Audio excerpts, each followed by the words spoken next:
All right, welcome everyone. We're Semblance of Sanity. I'm Caleb. I'm Jacob. And we're here for Kaguya-sama, Love is War, Season 3, Episode 7. Holy shit, these developments. Caleb, I don't know if my heart can take it. Please. Just conserve your stamina, Jacob. Right. Build a fort around your heart. That's right. Yes. Because confessions are going to be happening. If Kaguya doesn't by the time of the festival, then Shirogane will. But on top of that...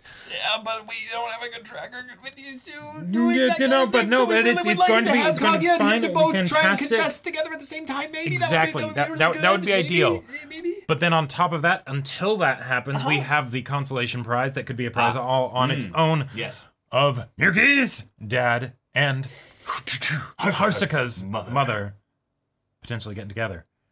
Oh my god, I did not know I wanted this until it... Yeah. Please, give it to us now. Now. Or at the very least. Just have, like, a casual passing reference of how, like, your dad seems to be in a better mood lately. And have him, have a tie on at some point at, like, home and he's doing this or what have you. And then he's all like, you know, and they're like... No, see, Kaguya ends up giving Hayasuka more time off because she's being more understanding and things like that. And then as a result, Hayasuka starts spending more time with her mom because she's a mama's girl and she wants to do that. And then she finds out about this new relationship. Yes. Yeah. Give it to us, please. So y'all, without further ado, let's get into this. All right, everyone, now be sure to go check out the reaction portion of the video in the description below, then come back here for the discussion.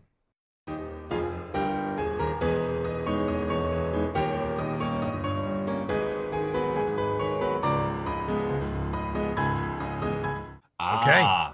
We're setting up the festival. We're setting up the festival. And some relationship dynamics that are very interesting. And I gotta say, I wasn't expecting the festival to seem like it was so, like, would be coming so soon. I think it's going to be just an arc. Yeah, like it's going to be like a set of at least 2 or 3 episodes.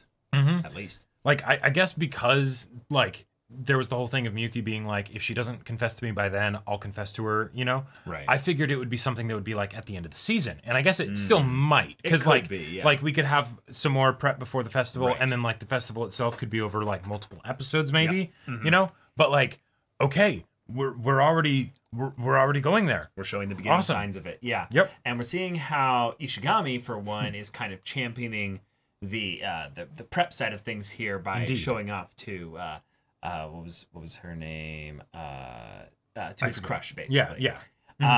And I love the way that he was able to show off, because even if he can't necessarily show off in like the best grades or something, because you know he's been slacking in that regard and all that, when other people are like, here is the way in which I can show off how much I know about things, he can be like, well, actually, excuse me, I've done much more research than you, and this thing won't be a problem. He's being a problem solver rather than a problem maker, so great, good for you. Yeah, and then Kaguya shows up and says who's going to be the organizer, and he's like, oh, yeah, Koyasu, yeah. That's right. And Ishigami's getting really enthusiastic there as well. I mean, he had his whole stuff in season 2, but this is just a really cool example of where we can get maybe some happy, cool stuff for him at the festival. Now, she is a third year, so there's going to be some tough, breaking through barriers in that regard if you want to really go for this. But hey, it looks like Ino's in your corner. She is. And Kaguya as well. At first, when she mentioned the whole thing that Koyasu was the committee head, I thought that she was saying that maybe to get more opportunities for her and the president to be alone together, right? So that way, like, you know, more things could progress in that regard. But we didn't see anything after that of her, like, of that being an ulterior motive. So I think she's just genuinely trying to, like, help set up Ishigami. Well, she helped Ishigami in season 2. So it's just and in this season with the studying for the tests and stuff. So it's like, okay, you've got a lot of people behind you, dude. You know, so so ganbate, go for it. Go for it. Yeah. This is something that is rather huge here, though, because Ino and Ishigami, well, they've had a complicated dynamic. Well, not only that, but one of them, at the very least, I would say most likely, has some kind of feelings for the other here. Right. They don't understand their own feelings necessarily, but like they've both been looking out for each other a lot in their own ways. But Ino's been looking out for him in the behind the scenes kind of way for a long time. Right, exactly. And neither of them like know about the stuff that the other person has been doing. But Ishigami just saw some of her handwriting and made not necessarily a connection entirely, but he recognized it. You know, she did jump up at the bonfire. Yes, let's do that. Yes, absolutely. That's a great idea. Yep. So, yeah, I would love, honestly, for his crush to reject him and just to be a thing of, that's really sweet, you know. But right, like, exactly. no. Like, not in any kind of mean way, but just, you know. Yeah. But she is kind of out of your league, Ishigami. Yeah, but have you know. Ino and him then be, the canon end for their couple. This episode, probably one of the things that stood out to me the most is that it felt like very serious build-up. Like there were some funny bits, but there were some funny bits for sure. The jokes were much more spread out. Right. And with this much serious build-up, yes, the Kaguya Miyuki situation, that definitely is going to be very serious. But now I'm thinking like, wait, are we going to get some crazy confession stuff from Ishigami? Like you're saying, from Ishigami to Koyasu. Could be. And then the whole situation between Ino and Ishigami, because like if they don't even necessarily know what their own feelings are towards the other person, right? You know, when Ishigami was recommending things or like offering to help, you know, she's immediately like, no, I'm gonna do it myself, right? Yep.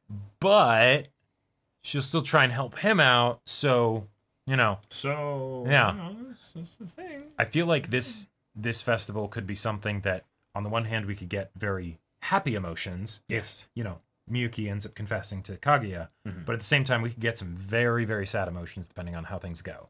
For sure. So, for sure. Yeah. I very much want this to be big progress for all characters involved, but I totally see it being a thing where it's just for a couple of the characters. But we had some great funny moments across this episode. We had Ishigami just throwing the word based out just casually. I don't know if that's the fan subs or the original subs, but either way, it's hilarious. I loved the slogans that they came up with.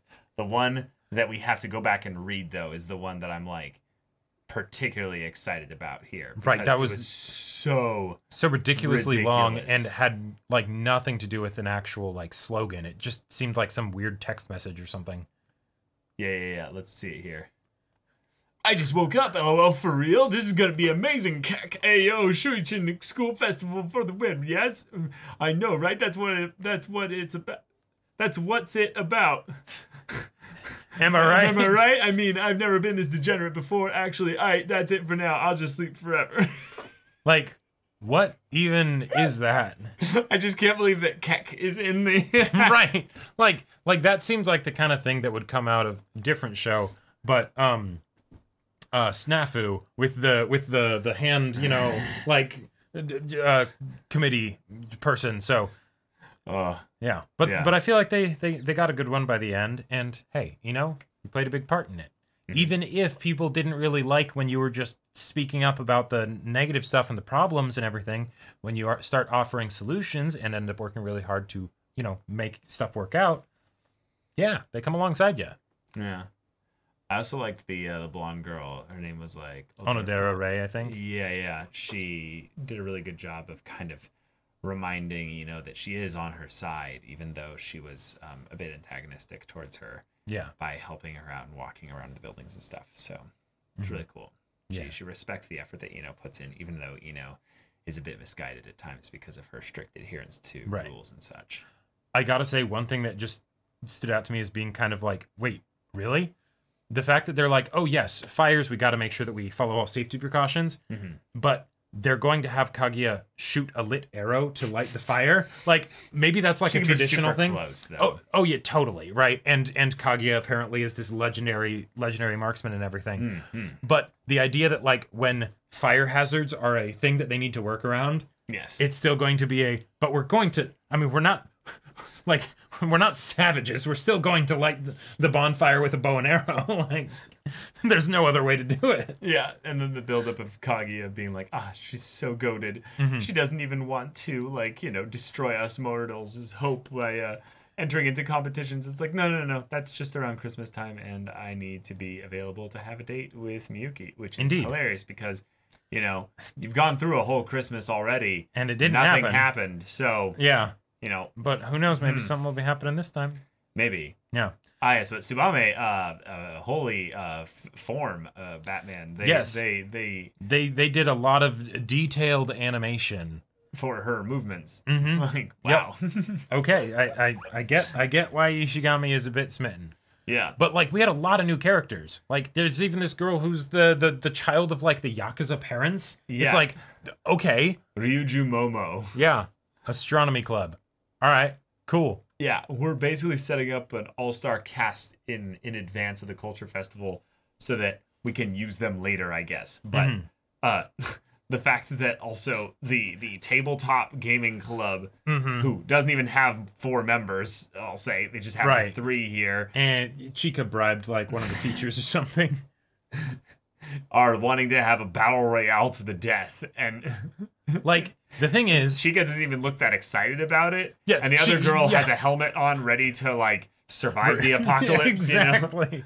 Like, I could see a battle royale being a really fun game if you like give everybody like, I don't know, like some ribbon sash or something or whatever. But at the same time, that'd be way too disruptive for everything else. Way too disruptive. But I get the feeling she might have just been wanting an actual battle royale.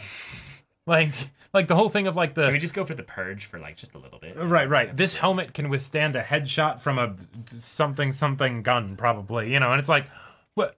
Why is that relevant? Like, I love that they didn't even answer. They're just like, yeah, so I ask like what you guys actually want to do for the Culture Festival? But suddenly, like, Chika, I feel like her chaos makes a bit more sense. Like, and that's why she's in this club. Okay, you know, they just casually have that like textbook of like the definitive guide to like cheating cards or whatever. It's kind of interesting because Chika's the daughter of a politician, right? Which means, you know, she's probably taught how to make other people work for her so she doesn't have to do anything, right? Yep. That's what politicians are there for, right? They just don't work. They, you know, just Exactly. tell other people to work. But she's so disciplined in terms of like how she does things that she's constantly needed by, you know, Miyuki to actually help with things and stuff like that. Right. Yeah, they brought up that gag again soon at like they've done that gag twice already this season, I think, and this season, yes. Yeah, and one was just like, you know, in a very recent episode.